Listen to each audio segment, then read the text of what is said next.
I played Battlefield 5's Conquest mode, and for the first time we got to see the Rotterdam map. So that's 1940s. Basically, Battlefield 5 is talking about giving the version of history that we don't actually see that much. So we don't tend to get first-person shooters set in the middle of the city of Rotterdam, complete with canals and trains and all of it. It's more of a holiday destination. Yeah, it is more of a holiday destination, more like something you'd have postcards from. Although I didn't have very many nice postcards to send from my trip to Rotterdam. So it's the 64-player conquest mode. So basically you're constantly in control and sort of pull and flux of different conquest points, control points across the map, which you're jumping between, and you're constantly losing and you're constantly gaining. So your squad's constantly on the move. It just creates this absolutely...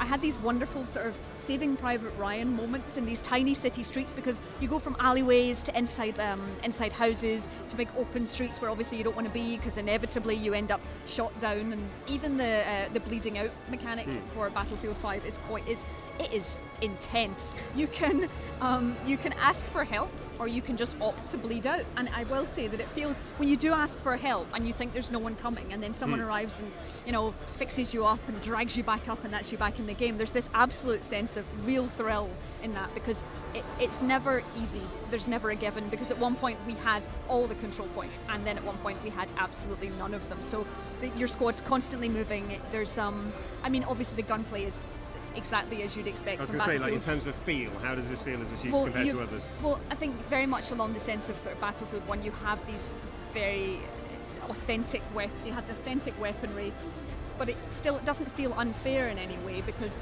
it's that sort of level of mastery. So even if someone is a better shot than you, it's not a case of frustration, it's a case of getting back in there and doing it again, because everybody is dying. There's mortars hitting the ground, there's tanks rolling on by. So it's constantly like the best war movie you've ever watched, which is really exciting. There was a point where I was with my squad, and we were going along the side of this canal, and they were running in front of me, and a mortar went off and there was smoke, and we were sort of shooting into the smoke, which felt absolutely incredible, because even, I died 2 minutes before, but I spawned straight back in, and everyone's working together, and it's genuinely absolutely exhilarating to play. In terms of scale, so obviously we've got the sort of battlefield destruction, or all the sort of visual effects that we come to know and love. Like how impressive is it? And it might be a difficult thing to convey. Hopefully you'll see some footage. Hopefully you're watching it right now. That would be helpful. But I assume you're just in awe, right? Well, it was absolutely, especially obviously you're playing on PC, and it is absolutely geared for that. You're running along, there's these canals with the water sort of beautifully reflecting. You can even go in, you can actually swim in the canals, and you can see underneath. So I didn't actually get a chance, but tactically that means that you can see underneath, you could shoot, you could do whatever from under the water. So hide.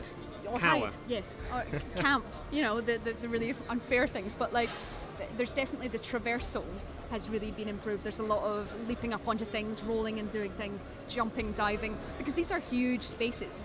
And I found this train, and it was incredible. I was running through, sort of on sprinting down the middle aisle of this train, and I could see members of my squad sort of running along past me, and you just felt like you were such a part of something really pretty. And also the fact that it reminds you, when you're playing a first-person shooter, you're mostly like, this is what I'm doing, this is war.